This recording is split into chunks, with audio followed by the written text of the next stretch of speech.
Alhamdulillah Alhamdulillahilladzi an'amana bi ni'matil iman wa 'azzana bil islam wa razaqana bi ittiba'i sunnati rasulih alaihi salatu wassalam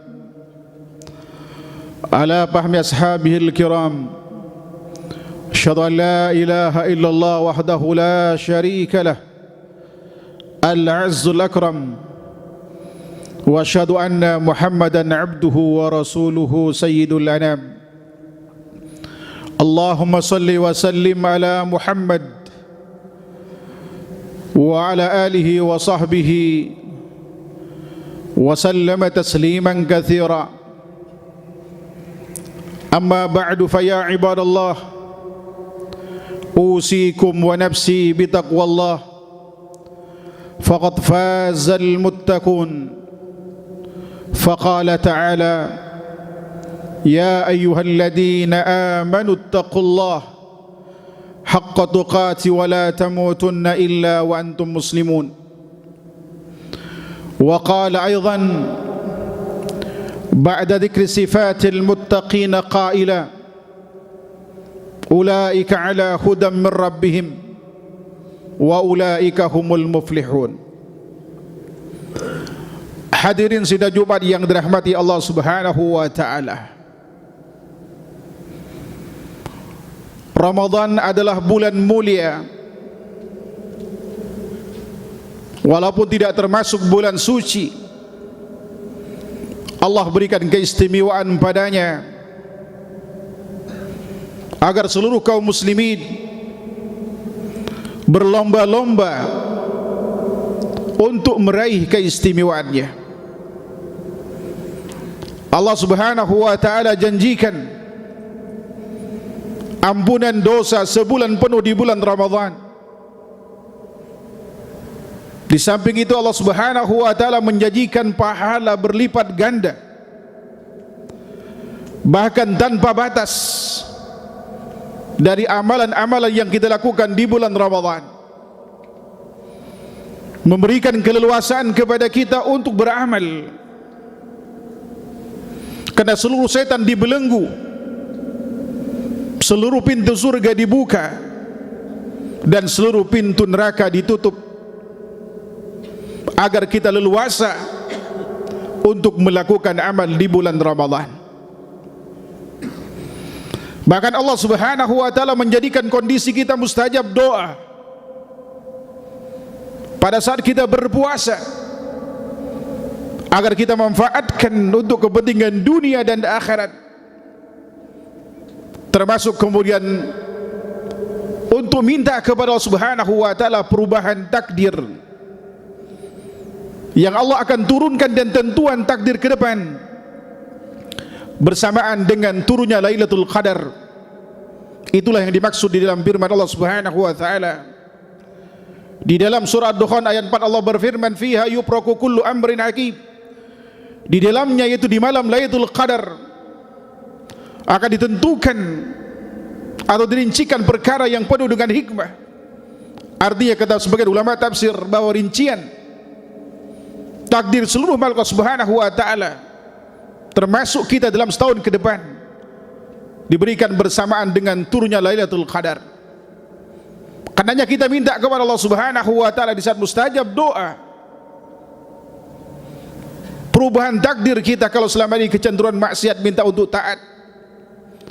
Kalau ada masalah dengan rezeki, kita minta kepada Allah Subhanahu wa taala rezeki yang berkah, manfaat untuk dunia dan akhirat kita. Dan andai kata manfaatan waktu di sisa usia kita selama ini kita gunakan maksiat kepada Allah Subhanahu wa taala, tidak manfaat, tidak untuk dunia kita, tidak pula akhirat, minta waktu yang berkah agar manfaat untuk dunia dan akhirat kita. Andai kata perjalanan hidup kita penuh dengan maksiat, rasanya andai kata malakal maut datang,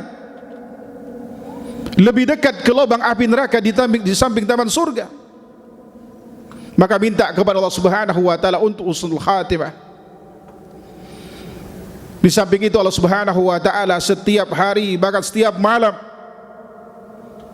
membebaskan banyak orang dari kaum muslimin, dari hamba-hambanya, dari api neraka. Bahkan di saat amalnya tidak cukup untuk menjemput rahmatnya, Allah jadikan Al-Quran dan puasa yang dilakukan sebagai syafaat untuk menyelamatkan, bisa membebaskan tanpa mampir ke neraka, segera ke surga, atau sekedar meringankan siksa dan mempercepat keluar dari api neraka. Bahkan Allah Subhanahu wa taala janjikan surga dengan pintu khusus Ar-Rayyan yang hanya disediakan bagi mereka yang berpuasa. Dan Ramadan pada tahun ini tinggal beberapa hari lagi. Namun tetap kita harus bersemangat untuk melakukan amal. Apalagi kalau kita melihat perjalanan hidup yang tidak mulus. Sejak kita balik banyak melakukan maksiat dibanding ketaatan kepada Allah Subhanahu wa taala. Pada saat kita dewasa, kesibukan terkadang menjadi alasan, termasuk kerjaan, untuk memalingkan ingat kepada Allah Subhanahu wa taala. Nasihat baik terkadang kita musuhi, bahkan kita tidak mau mendengarnya karena dianggap menghambat bagian kerjaan atau kesenangan dunianya. Padahal sebagai muslim kita akan berakhir dengan kematian dan kita akan diminta pertanggungjawaban di sisi Allah Subhanahu wa taala. Sekaya apapun kita, setinggi apapun jabatan kita, kita tidak akan pernah bisa lari menyogok malakal maut untuk menangguhkan kematian kita. Sebab Allah sudah pastikan usia kita, bahkan usia umat Nabi Muhammad sallallahu alaihi wasallam hanya berkisar antara 60 sampai 70 tahun. Sebagaimana sabda Nabi kita Muhammad sallallahu alaihi wasallam dalam hadis riwayat Imam Tirmidzi, sahabat mulia Abu Hurairah radhiyallahu anhu, "A'maru ummati ma baina 60 wa 70, aqalluhum ma yajuzu dzalik." Usia umatku hanya berkisar antara 60 sampai 70 tahun. Dan jarang yang melampaui batas itu, kata Rasulullah SAW. Artinya kematian itu pasti akan datang. Bahkan dalam banyak ayat, tidak kurang dari 145 ayat di Al-Quran bicara tentang kematian. Dan Allah pastikan bahwa kullu nafsin dha'iqatul maut, bahwa setiap yang bernyawa pasti akan merasakan kematian. Bahkan Allah katakan, "Ainama takunu yudrikumul maut walau kuntum fi burujin musyayyadah." Dimanapun kalian berada, kematian pasti akan menjumpai kalian, walaupun kalian berada di benteng yang sangat kokoh sekalipun. Bahkan dalam ayat lain Allah katakan, "Innal mauta alladzi tafirruna minhu fa innahu mulaqikum." Sesungguhnya kematian yang kalian lari darinya, pasti kematian itu akan menjumpai kalian. Kalau Nabi kita Muhammad sallallahu alaihi wasallam dan seluruh orang-orang hebat yang pernah diutus Allah Subhanahu wa taala ke dunia berakhir dengan kematian, apalagi kita. Nabi kita Muhammad sallallahu alaihi wasallam kita tahu dijamin masuk surga, diampuni dosanya dulu sedang akan datang. Walaupun demikian beliau tidak pernah ketinggalan untuk mengisi 10 terakhir dengan amal. Bahkan istri tercinta beliau Aisyah pernah menuturkan dalam hadis riwayat Muslim, kana Nabi sallallahu alaihi wasallam yajtahidu fil ashr al-awakhir min Ramadan ma la yajtahidu fi ghairihi. Adalah Nabi sallallahu alaihi wasallam sangat antusias, sungguh-sungguh beramal di 10 terakhir yang tidak seperti yang beliau lakukan di hari-hari lain di luar 10 terakhir Ramadan. Bahkan beliau katakan dalam Muslim, wa ayqadha ahlah. Di samping itu juga beliau membangunkan atau mengajak keluarganya, sanak pemilihnya untuk melakukan hal yang sama. Sebab perintah perintah untuk melakukan ketaatan kepada Allah bukan hanya untuk kaum laki-laki, tetapi juga untuk seluruh kaum muslimin dan muslimat, khususnya yang telah mukallaf, aqil dan balik. Oleh karenanya mari di waktu yang tersisa ini kita padatkan amal yang disyariatkan. Bagi yang tidak sempat beriktikaf, lakukanlah amal walaupun kita tidak beriktikaf, tapi tetap melakukan amal. Di malam hari kita hidupkan semampu yang kita bisa, sebab Rasulullah sallallahu alaihi wasallam pernah bersabda dalam hadis riwayat Imam Bukhari, "Fa idza amartukum bi amrin fa'tu minhu mastata'tum." Apabila aku perintahkan kalian untuk melakukan sesuatu, lakukan semampu kalian. I'tikaf adalah sunnah muakkadah. Kerja memenuhi akad adalah kewajiban yang ditetapkan oleh agama kepada kita. Allah berfirman, ya ayyuhalladzina amanu aufu bil uqud. Hai orang yang beriman, penuhilah akad. Kalau kita ada akad dengan atasan kita atau perusahaan kita atau tempat bekerja, belum libur, maka kemudian tidak boleh kita meliburkan diri walaupun alasan i'tikaf. Karena memenuhi akad itu adalah wajib, sementara i'tikaf adalah sunnah. Tetapi kita bisa memanfaatkan waktu sisa setelah kerja. Katakanlah kemudian habis maghrib, kita segera berwudu di rumah, melangkahkan kaki ke masjid untuk mengisi malam-malam itu dengan ibadah kepada Allah Subhanahu wa taala. Maka kita akan mendapatkan keistimewaan. Di antaranya ampunan dosa kita raih dari wudu kita di rumah dan melangkah ke masjid. Setiap langkah menghapus dosa. Langkah yang sama meninggikan derajat kita di Allah Subhanahu wa taala. Sebagaimana sabda Nabi kita Muhammad sallallahu alaihi wasallam dalam riwayat Muslim, "Man tatahhara fi baitihi, thumma masya ila baitin min buyutillah, liyaqdiya faridatan min fara'idillah, illa kanat khutwatah, ihdahuma tahutu hati'ah, wal ukhra tarfa'u darajah." Barang siapa yang bersuci di rumahnya, lalu dia berjalan kaki ke salah satu rumah Allah dalam rangka menjalankan salat fardu, maka kedua langkah kakinya, satu langkah menghapus dosa, langkah yang lain menghapus dosanya. Belum lagi kemudian kita kalau mau melakukan salat syukril wudu, di situ ada ampunan dosa, di situ ada surga. Sebab Rasulullah SAW pernah bersabda dalam perkara hadis riwayat Imam Bukhari, juga riwayat Imam Tirmidzi. Rasulullah katakan, "Man tawadda'a nahwa wudu hadha, summa shalla rak'atain, lam yuhaddis bihi ma nafsahu bi syai' illa ghufira lahu ma taqaddama min dhanbihi." Barang siapa yang berwudu seperti wuduku ini, lalu dia salat 2 rakaat dan dia khusyuk dalam salat itu, maka niscaya akan diampuni dosanya yang telah lalu. Bahkan dalam ayat lain dikatakan dakhalal jannah, dia akan masuk surga dengannya. Belum lagi kemudian kita menunggu salat dari satu salat ke yang lainnya, baik dari satu salat sunnah ke sunnah, atau sunnah ke wajib, atau wajib ke yang wajib yang lainnya.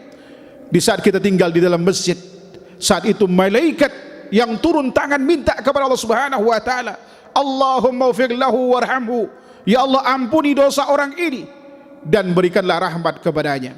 Hadis riwayat Imam Bukhari, Rasulullah mengatakan, la yazalu ahadukum bi salatin ma damat as-salat tahbisu wa taqulu al-malaikatu Allahumma ufir lahu warhamhu. Masih seorang di antara kalian dicatat dalam salatnya, selama salat itu menahannya, artinya tidak keluar dari masjid karena ingin menunggu salat berikutnya. Di saat itu malaikat minta kepada Allah, ya Allah ampuni dosa orang ini dan berikanlah rahmat kepadanya. Kita tahu bahwa seluruh doa malaikat tidak pernah ditolak oleh Allah Subhanahu wa taala. Sementara kita banyak dosa, saatnya kemudian kita banyak tinggal di masjid dalam rangka menunggu salat dari salat yang satu ke yang lainnya. Di saat itu ada kesempatan untuk terampuni dosa kita. Terlampau banyak dosa yang kita lakukan, baik yang berkaitan dengan hak manusia atau hak Allah Subhanahu wa taala. Di saat Allah berikan kesempatan lalu kita abaikan, sungguh rugi kita. Sebab satu dosa yang diampuni Allah Subhanahu wa taala, ada kesempatan bagi kita untuk masuk surga Allah Subhanahu wa taala. Sementara sekecil apapun dosa, dan itu ketika tidak diampuni Allah Subhanahu wa taala, walaupun tidak kekal, menyebabkan orang mampir ke neraka, wal iyadu billah. Hadirin sekalian yang dirahmati Allah Subhanahu wa taala, di samping itu kita melakukan salat maghrib, melakukan ibadah-ibadah yang rutin kita lakukan, dan sesekali kita hidupkan sunnah mutlak yang pernah Rasulullah lakukan. Dalam riwayat Ahmad sebagaimana petugas sahabat mulia Hudzaifah bin Al-Yaman, di mana Rasulullah SAW pernah salat dari maghrib 2 rakaat sampai kemudian salat Isya. Dan ini sangat mulia karena setiap salat yang kita lakukan juga akan menghapus dosa kita di samping pahala kita dapatkan. Sebagaimana hadis riwayat Imam Baihaqi dan Ibnu Majah, Rasulullah SAW pernah bersabda, "Idza qama al-'abdu yusalli, utiya bidunubihi kulliha, fawudiyat ala ra'sihi wa atiqihi, fa kullama raka'u sajad tasaqatat minhu." Setiap kali seorang hamba itu berdiri salat, maka dia datangkan seluruh dosanya, diletakkan di atas kepala dan pundaknya. Setiap kali dia ruku dan sujud, maka akan berjatuhan bersamanya dosa-dosanya.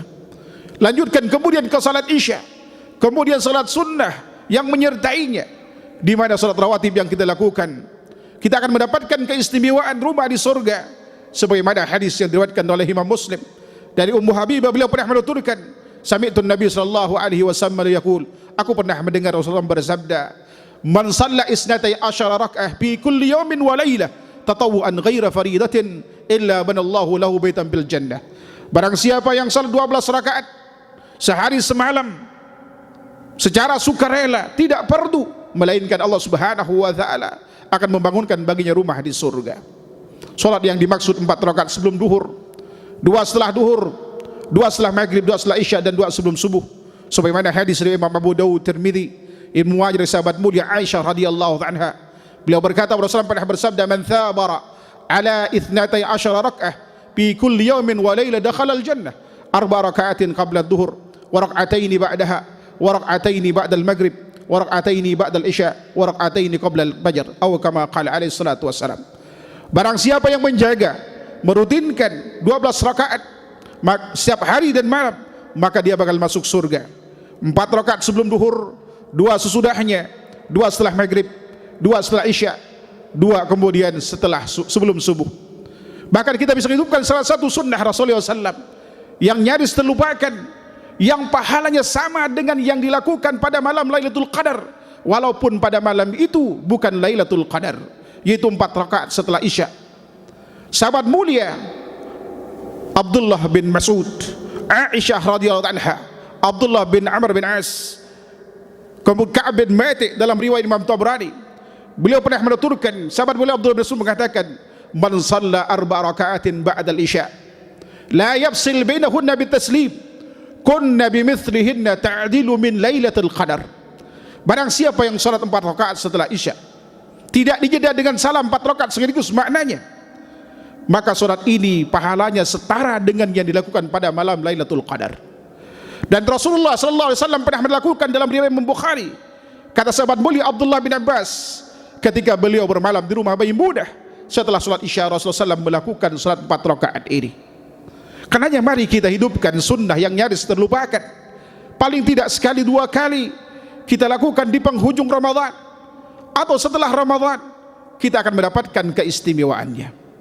Di samping itu, mari kita hidupkan qiyamul lail berjamaah, sebab Rasulullah SAW katakan ketika ditanya oleh para sahabat, ketika mereka tidak mau tidur setelah qiyamul lail bersama Rasulullah SAW waktu panjang sampai subuh, saat itu mereka berkata kepada Rasulullah, ya Rasulullah, lau naffaltana baqiyatal laila hadhihi, andai kata kau membolehkan kami nambah salat malam bisa malam ini. Kemudian Rasulullah menjawab pada saat itu, innahu man qama ma'al imam hatta yansarif kutiba lahu ka qiyamil laila kullih. Sesungguhnya barang siapa yang qiyamul lailnya bersamaan dengan imam, maka akan dicatat baginya seperti bangun semalam suntuk. Oleh karenanya kalau kita salat tarawih sampai witir bersama imam, lalu kita tidur dan bangun tengah malam, afdalnya kita tidak melakukan salat lagi, walaupun boleh kita melakukannya. Karena sahabat mulia Talaq bin Ali pernah melakukan dalam Abu Daud, juga sahabat mulia Abu Hurairah, juga sahabat mulia Umar dan lain-lain. Tetapi yang paling afdal kita tidak melakukannya, dan kita bisa mengisinya dengan doa, minta kepada Allah, beristighfar kepada Allah Subhanahu wa taala. Karena di sepertiga malam, termasuk di penghujung Ramadan, Allah Subhanahu wa taala turun ke langit terdekat, sebagaimana sabda Nabi SAW dalam riwayat Muslim. Abdullah bin Mas'ud pernah menuturkan bahwa Rasulullah SAW pernah bersabda, innallaha tabaraka wa ta'ala yanzilu fi kulli sulusil akhir ila sama'id dunya fayaqul ana al-malik man dal ladhi yad'uni fastajibu lah, man dal ladhi yas'aluni fa'uthiyah, man dal ladhi yastaghfiruni fa'aghfiru lah. Sesungguh Allah tabaraka wa ta'ala itu turun ke langit terdekat setiap malam di sepertiga malam terakhir, dan kemudian beliau berkata, saya raja, barang siapa yang berdoa pasti aku akan kabulkan, dan barang siapa yang minta pasti akan berikan, dan barang siapa yang beristighfar pasti aku akan ampuni dosanya. Oleh karenanya mari kita minta hidayah taufik kepada Allah Subhanahu wa taala, agar di penghujung Ramadan ini, walaupun tinggal mungkin 1-2 hari lagi akan berakhir, tetap semangat untuk melakukan amal sebagaimana Rasulullah contohkan, agar kita mendapatkan seluruh keistimewaan yang ada padanya. Amin ya rabbal alamin. Barakallahu lakum bil Qur'anil azim wa nafa'ani wa iyyakum minal ayati wadh-dhikril hakim. Aqulu qawli hadza wastaghfirullaha li wa lakum innahu huwal ghafurur rahim. Alhamdulillahi rabbil alamin. والعاقبة للمتقين ولا عدوان إلا على الظالمين والصلاة والسلام على أشرف المرسلين حبيبنا محمد وعلى آله وصحبه ومن تبعهم بإحسان إلى يوم الدين. أما بعد فيا عباد الله أوصيكم ونفسي بتقوى الله فقد فاز المتقون. على وصلوا على خير الله محمد بن عبد الله كما أمرنا الله به وبدأ بنفسه فقال إن الله وملائكته يصلون على النبي يا أيها الذين آمنوا صلوا عليه وسلموا تسليما. اللهم صل وسلم على محمد وعلى آل محمد كما صليت على إبراهيم وعلى آل إبراهيم إنك حميد مجيد وبارك على محمد وعلى آل محمد كما باركت على إبراهيم وعلى آل إبراهيم إنك حميد مجيد. اللهم اغفر للمؤمنين والمؤمنات والمسلمين والمسلمات الأحياء منهم والأموات إنك سميع قريب مجيب الدعوات. ربنا اغفر لنا ولإخواننا الذين سبقونا بالإيمان ولا تجعل في قلوبنا غلا للذين آمنوا ربنا إنك أنت رؤوف رحيم. ربنا اغفر لنا ولإخواننا الذين سبقونا بالإيمان ولا تجعل في قلوبنا غلا للذين آمنوا ربنا إنك أنت رؤوف رحيم. ربنا لا تزغ قلوبنا بعد إذ هديتنا وهب لنا من لدنك رحمة إنك أنت الوهاب. ربنا هب لنا من أزواجنا وذرياتنا قرة أعين واجعلنا للمتقين إماما. اللهم إنا نسألك من خير ما سألك منه نبيك محمد صلى الله عليه وسلم ونعوذ بك من شر ما استعاذك منه نبيك محمد صلى الله عليه وسلم. ربنا آتنا في الدنيا حسنة وفي الآخرة حسنة وقنا عذاب النار. وصلى الله على محمد وعلى آله وصحبه وسلم وآخر دعوانا الحمد لله رب العالمين. أقيموا الصلاة.